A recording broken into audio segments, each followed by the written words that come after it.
Welcome to Keep It Clean for Happier You. This series, Asked and Answered, is dedicated to your challenges and your wins from the home front. Stay with us. Coming up, your mail. Thank you for joining us. I'm your host, Nicky. Today we're airing all your dirty laundry and possibly ours in our new series, Asked and Answered. We're gathered here together with our guests to answer your mail with the help of my wonderful, fabulous guests, and I'm going to introduce them without further ado. Their full bio will be posted online at dirtdirtgoaway.com. I'm starting with Dr. Joyce Saltman, best known for the Laughter Guru, is a professor emeritus at Southern Connecticut State University. She taught graduate courses on special ed since 1975, and also she taught the enhancement of learning through humor. I wish I was in that class. She lectures all over the country and the world, from Japan to Belgium. She's a funny lady, and we're so happy and privileged to have her. Welcome, Joyce. Thank you, Nicky. I'm delighted to be here. Oh, we love it. And next, Diana Hall, my co-host at the Life Talk Show and my dear friend. She's a professor also of interior design at Baylor College, principal of Interiors by Diana, a residential and commercial design firm, very successful for more than 20 years. And she's also a board member of the Interior Design Society of Connecticut. Welcome, Diana. So happy to have you. Thank you, Nicky. I feel like I'm home. Oh, me too. And Matt Beyer, last but not least, from Matt Beyer Organizing, in business from 2004, helping us declutter our homes here in Connecticut and New York. Thank you, Matt. Thanks, Nicky. Happy to be here. His book, The Circulation Solution, is a must-read, a fabulous book. What is also interesting about Matt, he comes from an illustrator's background who worked for Jim Henson from the Muppets, and Kermit the Frog comes to mind. So happy we're with celebrities here. We feel so lucky. And not a celebrity, you folks are stuck with me, your host, Nicky Tambolidis, owner of Penguin's Best Housekeeping, 30 years now in Connecticut. And my background is in sales, and I also teach life skills. Without further ado, since I cannot come to your home, we're bringing your home here with us. I want to start with a question. I was at an event yesterday, and the host mentioned the podcast Keep It Clean, and somehow I became very popular in minutes. I'm not going to go through all their questions because we're going to go through the actual written questions that we have here from all of you. But this particular one is very interesting. It's from Maury, who, congratulations, Mary, he has a new car. And I'm quoting him exactly, want to use my garage for a change. And he says, all that is, I feel so bad for him. In the garage is a lawnmower and a snowblower and a small table with my tools. Everything else, my wife's and kids. Wish she was here today so you can tell her what to do.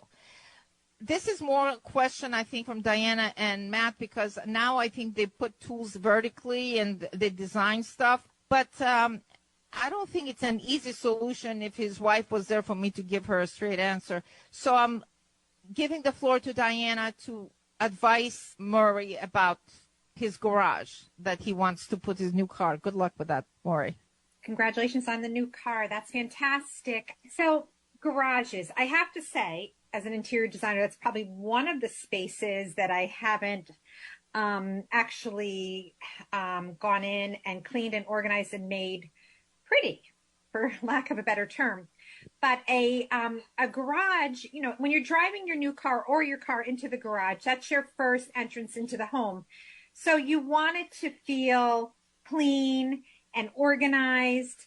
In my own garage, it is fairly organized, but when I see things piled on a shelf or walls that needed to be painted, I feel like I'm entering something that's a little disorganized, and it's really your first entrance into the house.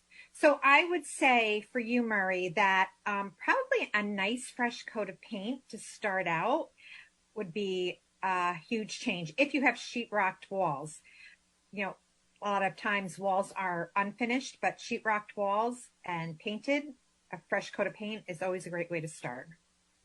And then all the stuff over there that is stuffed with his wife, I guess, maybe Matt, you have an idea about Sure. garages. I saw a few of your postings that you're tackling garage We issues. do a lot of garages. In fact, I recommend it as the best place to start. Do the garage first because there tends to be a lot of quick wins, things that you can get rid of. You know you're getting rid of it or you know you're keeping it. And then you open up space to establish exit zones for the discards and donates to drain from the rest of the house. But if you're just focusing on the garage to open up floor space, just simply two directions to go, out or up. Out means discard, donate, sell. Up means taking advantage of shelving or hanging. Everything in your garage is either shelvable, hangable, or non-negotiable. What I mean by non-negotiable is it's going to eat up floor space and there's nothing you can do about it. The snow blower, the lawnmower, all these things. So you have to look at ways to hang or shelve things. Yeah. That's what I was talking about, vertical, that they put the tools vertically about the table. But the poor man has only one little thing, everything else with the family. My 2 cents for Maury is to get everybody involved and do it as a team. Just rather than saying to someone, clear up the garage, just assign a day and do it together as a team. That's my thought. Joyce, any thoughts on the garage? Well, I have 2 thoughts. One of which is to give each person their own segment of the garage. So that stuff that's going over into what he wants for his stuff is not negotiable.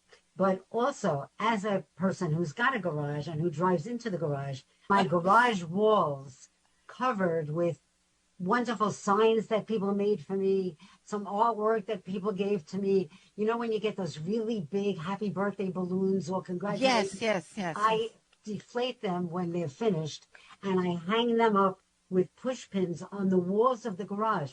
So when you go into my garage, you have got to smile. And I think Oh my that's God, nice to I have love that. a new area to smile in. What a great idea. I love that. My advice, especially working with couples, is pick your battles because we're a mixed marriage in the sense that I get rid of things, my wife keeps everything.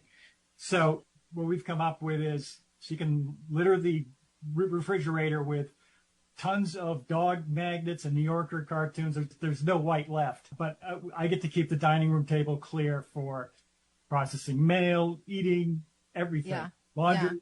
Yeah. We have to have those boundaries. I think are important in any space. Yeah, I like that. Matt, do you mind reading the first question? Mary writes. Happy to. Mary writes, Thanks. I'm a single mom, divorced with 3 kids under 10. Wow. And my dad is also living with us. I have 2 jobs and my home is a disaster every single day. 3 exclamation points. Dirty dishes, pots and pans are piled up, toys everywhere. Don't know dirty from clean clothes? My question, how to deal with the mess? My answer, so far, to scream at everyone. Start helping for a day and then go back to their old ways. Any advice would be appreciated. So this is a real perfect opportunity to talk about the subject of my book, The Circulation Solution, because all of these sound like it comes down to the tasks we need to do most often. And my advice is frequency merits facility. In other words, the things you're doing most often should be as easy as possible. And the way I recommend doing that in the book is with the circulation solution, which is a plan for movement in a series of manageable, reliable steps. So we'll break that down word by word. Plan. Now, clean your room is not a plan. You need to have a plan of movement. Now, the old organizing standby is a place for everything and everything in your place. Well, that's a good start, but you really need to plan a plan for movement so things are advancing in stages and getting towards the final goal. It's not always realistic that you're going to get things back in their place. Then it's planned for movement in a series of manageable, reliable stages. That's key because if they are bite-sized, something you can do every day, my favorite example is with dishes, something that most of us are able to stay on top of. You reliably find the dishes in the cabinet. They come to the counter for plating. They reliably go to the open table for eating, back to the sink for washing, drying rack for drying, and back to the cabinet again. Manageable, reliable steps. And if any one of those break down, if you have a pile of dishes at the sink, find ways to make them manageable and reliable. Break it down. In a family situation, it's like, who is doing the dishes? It's not somebody clean the dishes, forget it. Never happening. Growing up, we were assigned, it's your turn. That sounds great, Matt. I think assigning a task to everyone, it's a good idea. Diana, your thoughts, hon? Well, I guess this is where my elementary and middle school teaching experience is going to come into play, because Mary has 3 kids under 10 years old. And it's a lot to manage with her 2 jobs, with her dad living in the house. It's overwhelming. So when she screams because she's frustrated, it's understandable. But what we know about, well, kids in particular, and people in particular, there's 3 types of learners. There's visual, there's auditory, and there's kinesthetic learners. Kids typically learn by doing and by seeing. Maybe not necessarily by being told what to do, because a lot of times we say goes in one ear, out the other. My recommendation for Mary is to have charts. So have a pretty chart hanging somewhere that everybody can see it, whether it's on the refrigerator. Sorry, Matt, on the refrigerator, you mentioned, or somewhere that everybody often is. And on that chart, everybody's name and a list of their responsibilities, whether it's, her son hanging up his backpack and putting his shoes in the cabinet. I can give you multiple examples. Yes. Each one having those responsibilities, and then have a point system that can translate into Saturday night at the movies, an allowance. That's your money to spend the way you like. Yeah. Some sort of a reward system. And I think when kids have something to work towards, they can see it visually on a pretty chart. They can check it off. They can put a sticker when they completed the task, until all the tasks are completed and they've earned some sort of a reward. And listen, let's not forget Grandpa, because he's there, right? Yeah. So definitely let Grandpa help implement this plan. Joyce, any thoughts? Yes, listening to Diane, it's like I was teaching teachers full time for over 40 years. And I love the chart and the pretty charts and the rewards, and all of that is marvelous. I imagine if one of the children is 3 or 2, it's going to be a little more difficult. So they are going to have to determine which tasks are doable. But having said that, one of the best ideas I ever heard was a mother who had the kids alternate who emptied the dishwasher, right? Somebody had to load the dishwasher and somebody had to empty the dishwasher. And if nobody loaded the dishwasher, they did not have dishes for the next meal. And if nobody emptied the dishwasher, nobody got to eat dinner. So, I mean, there was a just natural consequence. If the dishes have not been put into the dishwasher, we don't have any clean dishes. And if they have not been taken out of the dishwasher and put onto the table, then they don't eat. You don't have to do that too often before the kids decide they really need to do their jobs. I love that idea, Joyce. I never thought about this. Yeah, this way you're not eating, or, what are you going to do? I like the concept of really being responsible. It's not just about a reward and you feeling good. It's about you have a job within this family, and that's your job. Yeah, and I'm with all of you, because I assign everyone a task and rotate the tasks, because they will appreciate each other, and they have to make their beds every day. I mean, you need to do the 7 and 7. I wrote that in a book. Shoes off at the door, hang up your clothes. We're going to post everything online. Put everything back, clean the sink, clean up the spill, reuse and recycle, make your bed. I think make your bed is the beginning of having discipline the children to learn the basics.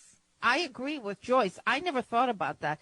It's more than keeping the house clean? Because imagine these people, Mary, your children being, I don't know, you're not mentioning if they're a male or female, but imagine these people being spouses to someone tomorrow. How they're going to have their home being a mess? It's just matters. Diana, do you want to read David, who is a bachelor? Oh, I'd be happy to. So David writes, I'm a bachelor and happy to be one. He lives with King, a German Shepherd.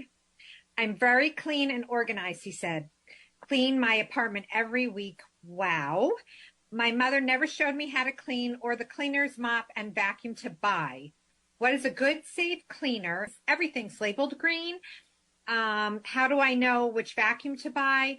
Well, ordered one online and broke after a year, called the company, and they referred me to the dealer, I guess, for the vacuum that he had purchased. Yeah. Out of the store, heard the price, might as well buy a new one. By the way, do you vacuum or mop first? Very basic. Very basic. Yeah. So, Diane, what's your thoughts on David? Well, wow. I'm just really impressed that he's clean and organized and that he has a German Shepherd, which probably King must shed. I can see why he's trying to invest in a vacuum cleaner. There's so much out there now with the internet. And so it's easy enough to do your research. Plug in, Google search best vacuums on the market and then start reading the reviews on the vacuums. That's how I get all my information. And then unfortunately it's trial and error, but I think I would just start with that, doing the research to figure out what vacuum is the best. I don't know what kind of storage space he has. So, it depends on if he needs something that's an upright, some sort of a compact little vacuum, but it seems like with King, he probably needs something heavy duty. Just my guess. Yes. And Nicky, really, vacuum or mop first? I would say vacuum first. Is that right? Absolutely. Right. Because you're going to have like mud, right. King's hair all over the house. I mean, I don't know what his mother, I'm sorry, David, but your mom should have taught you first. You have to take care of all the stuff on the floor and then wash the floor. I mean, I don't know. Matt, your thoughts? Sure. Well, I'm really in the clearing business, not the cleaning business. I will, however, say that I do have a little dog, and it is challenging with all the hair she sheds. Just in my car alone, 3 different devices, a hand thing that sort of picks up the large masses, then a vacuum, and then there's this little brush I bought online for like the detailing. It works okay, not great, so I won't comment any further. Joyce, any thoughts? You're not going to like my answer. Okay. My answer is number 1, I got rid of all the carpeting in my house. I have one little area rug under the table in the living room. I got rid of the wall-to-wall in the bedrooms, in the dens, in the living room. There's no more wall-to-wall. And I got a microfiber mop, which you wet with water. And if it's really dirty, I use vinegar. And I wash the floor with a microfiber mop. The head goes into the washing machine, comes out of the dryer, and it's perfect. I no longer use a vacuum cleaner. And I'll tell you, the microfiber mop, whether it's a little puddle or just some hairs on the floor, works like magic. So, David, if you're listening, get that mop Joyce is recommending. Did you get it online? I actually got the first one online, but since then I bought other ones because I have 2 houses and I've got them in several rooms. So do you have any pets, Joyce, or no? Not now. I had a granny puppy who was here, a King Charles Spaniel with beautiful hair, very soft, and I love those. It fits up with the mop. Actually, I like your idea because carpets are absorbing all the dirt, so I'm against carpets, wall-to-wall carpeting. So I'm recommending distilled vinegar to wash the floors. And do not order a vacuum, whatever vacuum you are saying. We're not here to endorse a vacuum online. This is going to be your biggest ticket item. Go to the store and try them. Try your vacuum because you don't want to make a mistake. Vacuum first and then mop is what, especially with King, your dog, David. So I say go to the store, check Google vacuum store and go in and try. I would not recommend asking through the mail for a vacuum to arrive, because you got yourself into trouble when you said, I think he said he ordered his vacuum online. And it's best that you try a few vacuums at the store. They allow you to vacuum with them and figure out which one you like. So now I have a question from Lexie. I own a home in Greenwich, Connecticut, have a problem hiring a good cleaning service. Will you be interested? No. That's why we're doing this podcast. So I'm not interested, but thank you, Lexie. Except for the supervisor, every week we get new people. I'm uncomfortable with new people coming, even though I have the best security system. They're also constantly talking on their cell phones. Ask the supervisor to bring the same people on to stop the constant cell phone use. Her reply, have to communicate with each other because of my house size. She never gave me a straight answer about the new people. To make matter worse, the supervisor complained about my two adorable dogs. My solution is to look for a smaller cleaning company. Diana, any thoughts on helping Lexie? Well, it does come down to really just good communication. You have to manage the expectations of anybody that comes in your house and does any sort of work. And until you clearly say to them that it really is bothersome that you and your team are on the phone all the time, particularly if she's working from home. So I think you really need to communicate that. And so regardless if it's a smaller cleaning company or a large cleaning company, I think that's first and foremost. So that's just what I would say. I don't think the size of the cleaning company will make a huge difference. I just think the most important thing besides the job that they do is that they're reliable, because there's nothing worse than and trustworthy. And trustworthy. All of those things, right? You want them to be reliable and trustworthy. So the size of the company, I don't think would really change that. So I think communication and then just managing expectation. Yes. Matt? Your thoughts? Yes. So I actually trained 3 new people this morning. Yeah, you mentioned that. How'd it go? It went very well. Organizing, I could teach that. Most important thing is communication. Just as Anna said, is getting a clear, managing expectations is vital. So especially, you sort of take for granted, I know what cleaning is, I know what organizing is. It's different for every person. Everybody's got a different household, different setup. Get it clear from the beginning. Joyce, what are your thoughts? I think the cell phone use is totally abused. It's one thing to use it for your purposes, but to abuse it all the time, to be on the cell phone. I mean, what is it that they're constantly talking about? I don't know. I don't like cell phone use at all. Joyce? Part of the problem is that you're using a cleaning service, which is not somebody who cares specifically about you. So for me, I would try to find a friend who has some people who they use religiously. I have one person with an assistant who comes, well, I have her just every few weeks, but she is always the same person. She's reliable, she's honest. Keep in mind that when you are hiring a service, the service is taking the largest amount of the money that you're paying. So the people who are working for them are making minimal amounts. Whereas if you hire somebody directly to have their own assistant, they are getting all the money, and they will be much more loyal and caring about your specific job. But when it comes to a cell phone, I just want to add that I have had a rule for my whole life since cell phones got popular, that if we ever go to dinner with anybody who answers their cell phone while we are at the dinner, we never go to dinner with them again. It's nice to be with who you choose to be with at that time. At another time, you will answer your messages. I love that, because to me, cell phone use is abused all the time. If I go to the supermarkets, the woman is yelling next to me, what kind of bread do I mean, what did we do before cell phone use? What kind of bread? You don't know your husband what kind of bread he wants, and you have to call him in the middle of the supermarket screaming, bloody hell. I mean, to me, it's inappropriate. My answer to Lexie is talk to the owner of the service. I'm going back to all of you, what you mentioned. I agree with every single one of you. and confine, because she has an issue with the woman saying about her adorable dogs, confine your pets in one space, in one area, because maybe they're not as adorable to us, especially if the people keep changing. Pets, especially dogs, don't like that. So my recommendation is confine your pets and have a communication with the owner of the service. And communication is key, in my opinion.